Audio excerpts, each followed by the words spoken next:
Selamat malam Bapak Ibu, Saudara-saudari yang dikasihi Tuhan, Jemaat Tuhan di GKP Jemaat Seroja.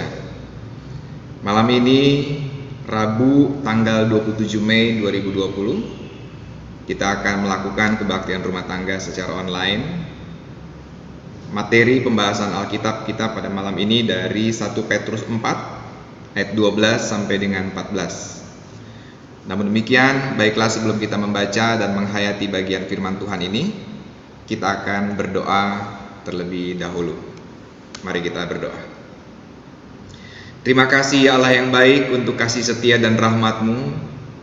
Terima kasih untuk kesempatan bagi kami dapat kembali berbakti di dalam kebaktian rumah tangga ini. Kini kami percaya ya Allah, Engkau juga berkenan untuk mengurapi kami dengan hikmat dan kuasa Roh-Mu yang kudus, sehingga hati, pikiran, dan jiwa kami dituntun untuk mengerti, memahami kehendak Tuhan melalui pembacaan firman Tuhan. Dan kami juga percaya bahwa kuasa Roh yang kudus akan memampukan kami menjadi pelaku-pelaku firman Tuhan, agar kiranya firman Tuhan yang diperdengarkan dan kami hayati bersama-sama pada malam ini betul-betul juga menjadi inspirasi dan juga kami lakukan di keseharian kami. Kami menaikkan dan memohon kepadamu di dalam nama Yesus Kristus, Tuhan dan Juru Selamat kami. Amin. 1 Petrus 4 ayat 12 sampai dengan 14, saya akan membacakan untuk kita sekalian. Saudara-saudara yang kekasih, janganlah kamu heran akan nyala api siksaan yang datang kepadamu sebagai ujian, seolah-olah ada sesuatu yang luar biasa terjadi atas kamu. Sebaliknya, bersukacitalah sesuai dengan bagian yang kamu dapat dalam penderitaan Kristus, supaya kamu juga boleh bergembira dan bersukacita pada waktu Ia menyatakan kemuliaannya. Berbahagialah kamu jika kamu dinista karena nama Kristus, sebab roh kemuliaan, yaitu roh Allah, ada padamu. Amin. Sampai demikian pembacaan Alkitab kita. Yang berbahagia tentu kita yang mendengar firman Tuhan, terlebih kita yang melakukannya dalam hidup kita hari lepas hari. Bapak Ibu, saudara-saudari yang dikasihi Tuhan, siapa sih yang senang menderita? Tidak ada kan? Semua orang itu ingin hidup senang, tenang, bahagia, dan terbebas dari berbagai macam bentuk penderitaan. Tidak heran ada begitu banyak orang yang berusaha menjauhi sumber penderitaan dan berusaha mencari cara untuk selalu senang, tenang, dan bahagia. Hanya saja penderitaan di dalam kehidupan ini kadang tidak dapat dihindari. Apalagi ada orang yang kadang-kadang senangnya malah nyari penderitaan, nyari masalah. Ada beragam sumber penderitaan dalam hidup. Ada yang menderita karena kesulitan ekonomi, karena sakit, atau juga karena keterbatasan fisik. Juga ada yang mengalami penderitaan karena apa yang diyakini dan yang dipercayainya. Berjuang karena yang diyakininya. Hal terakhir inilah yang diangkat oleh penulis surat Petrus di dalam suratnya ini. Pertama-tama, Petrus menyampaikan agar setiap orang percaya tidak perlu menjadi heran karena adanya nyala api siksaan, oleh karena iman kepada Kristus yang disebabkan oleh orang-orang yang tidak suka dan membenci. Hal ini bukan sesuatu yang luar biasa, sebab Yesus sendiri mengalaminya. Jadi bagi penulis surat Petrus, penderitaan yang dialami karena iman, berjuang dalam iman, itu bukan hal yang terlampau luar biasa, itu hal biasa. Nah, Tuhan Yesus sendiri dibenci dan tidak disukai, serta pada akhirnya mengalami aniaya dan kematian di kayu salib. Petrus justru menyampaikan adalah sebuah kebahagiaan dan sukacita bagi orang percaya untuk dapat mengambil bagian dalam penderitaan Kristus, Karena pada saat itulah kemuliaan Kristus dinyatakan melalui kehidupan orang percaya. Kebahagiaan dan sukacita orang percaya ini disebabkan oleh satu hal yang utama, yaitu karena Roh Allah ada di dalam diri setiap orang percaya dan memampukan setiap orang percaya bertahan dalam beragam penderitaan oleh karena nama Kristus Yesus. Ya, penderitaan oleh karena nama Kristus. Ini adalah kondisi yang seharusnya dialami oleh orang percaya, dan bukan menderita karena melakukan kejahatan dan hal yang tidak berkenan kepada Allah. Saat orang percaya menderita oleh karena nama Kristus, maka Roh Allah memberikan kekuatan, penghiburan, sukacita, bahkan kemampuan bertahan. Lebih jauh lagi, kemampuan untuk menikmati itu sebagai damai sejahtera Allah. Memampukan setiap orang juga tetap melihat hal yang positif di balik setiap peristiwa buruk yang dialaminya. Selalu ada cara untuk dapat belajar dari hal-hal yang semacam itu. Nah, Bapak Ibu saudara-saudari yang dikasihi Tuhan, Roh Allah sajalah yang membuat setiap orang percaya dapat menanggung segala suatu penderitaan oleh karena iman kepada Kristus. Bahkan dalam berbagai macam bentuk penderitaan lainnya. Kita bisa membandingkannya dengan Filipi 4 ayat yang ke-13. Saya akan bacakan. Filipi 4 ayat yang ke-13. Mungkin sebagian besar dari Bapak Ibu saudari juga sudah hafal dengan kalimat ini, yaitu segala perkara dapat kutanggung di dalam Dia yang memberi kekuatan kepadaku. Karena apa?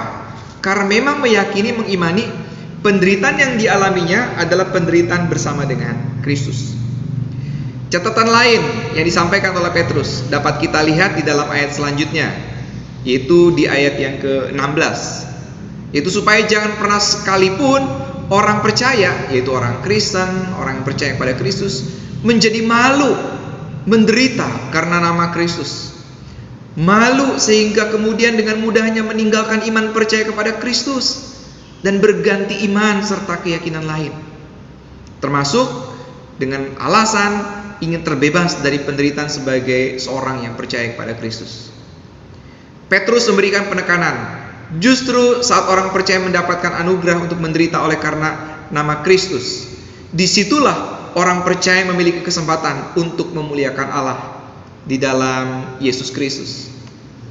Nah, Bapak Ibu saudara-saudari yang dikasihi Tuhan, dalam konteks kehidupan kita hari-hari ini, ada banyak sekali tantangan, rintangan yang kita rasakan sebagai penderitaan, sebagai bentuk penderitaan. Saya coba memilah ini dari dua sisi, dari dua kategori, yaitu persoalan, permasalahan, penderitaan faktor eksternal dan juga karena faktor internal. Faktor eksternal itu ya dari masyarakat yang mungkin tidak menyukai keberadaan anak-anak Tuhan. Faktor eksternal apalagi? Faktor bencana alam, faktor ekonomi, faktor kebijakan politik, faktor pandemik seperti yang saat ini masih kita rasakan, masih kita alami, paparan sakit, penyakit, ancaman dari berbagai macam sisi. Itu bisa kita lihat sebagai penderitaan. Tetapi bagi setiap umat percaya, bagi setiap orang yang percaya pada Yesus Kristus, segala hal itu tidak akan menjadikannya runtuh, tidak akan menjadikannya lemah, melainkan selalu mampu untuk melihat di balik setiap penderitaan itu ada hal positif yang dapat dipelajari, hal positif yang akan memberikan kekuatan baru. Saya dalam beberapa kesempatan menganalogikan ini sama seperti orang yang sedang menjalani masa ujian. Ada masanya orang harus melewati ujian untuk naik level. Nah, terhadap penderitaan-penderitaan seperti itu kita sedang berlatih, sedang melatih diri naik level. Level apa? Level iman. Lebih-lebih Bapak Ibu Saudari, kalau kita menderita karena faktor keimanan, karena ada orang-orang yang memfitnah karena keimanan kita dan sebagainya, Ini justru menjadi kesempatan. Makanya bagi Petrus ini adalah satu kebahagiaan. Karena dengan cara demikian kita akan melihat bahwa kita mendapat bagian bersama-sama dengan Kristus yang menderita. Kita sebagai bagian dari tubuh Kristus. Itu artinya apa? Kita memang tidak pernah lepas. Artinya kita memang tidak pernah lepas dalam rangkulan Allah. Kita selalu hidup bersama-sama dengan Allah. Nah, yang kedua, yang internal, faktor internal. Faktor internal ini bisa jadi karena persoalan-persoalan diri sendiri, masalah yang dibuatnya sendiri.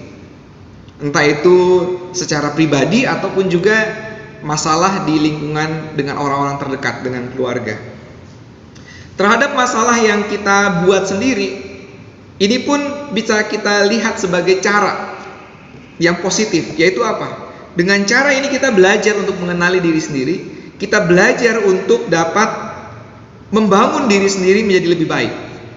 Kita perlu bercermin diri, kita perlu melompat dari kesalahan, dari masalah yang pernah kita bangun, lalu kita lompat menjadi pribadi yang diperbaharui. Nah, bersamaan dengan itu, Bapak Ibu Saudari, ketika kita mengingat persoalan ini ditimbulkan karena diri sendiri, dan pada saat yang bersamaan juga kita minta pertolongan dari Tuhan untuk kita mampu melewatinya, disitulah kita akan mendapatkan kehidupan atau cara pandang yang baru. Kita belajar untuk tidak mengulanginya lagi, kita belajar untuk memperbaiki diri lagi, menumbuh kembangkan iman kita lagi, belajar untuk sadar terus menerus bahwa hidup kita memang harus bergantung pada Tuhan. Jadi baik faktor eksternal maupun internal, ini adalah sebagai cara yang baik untuk membentuk jati diri kita menjadi pribadi yang lebih diperbaharui, jadi lebih baik lagi. Malam ini Bapak Ibu, saudara-saudari Tuhan, apapun jenis penderitaan yang Bapak Ibu alami, baik itu dari eksternal, faktor eksternal maupun internal, biarlah itu kita hayati, kita yakini sebagai penderitaan sebagai orang Kristen. Penderitaan yang akan membentuk kita menjadi pribadi yang terus-menerus diperbaharui.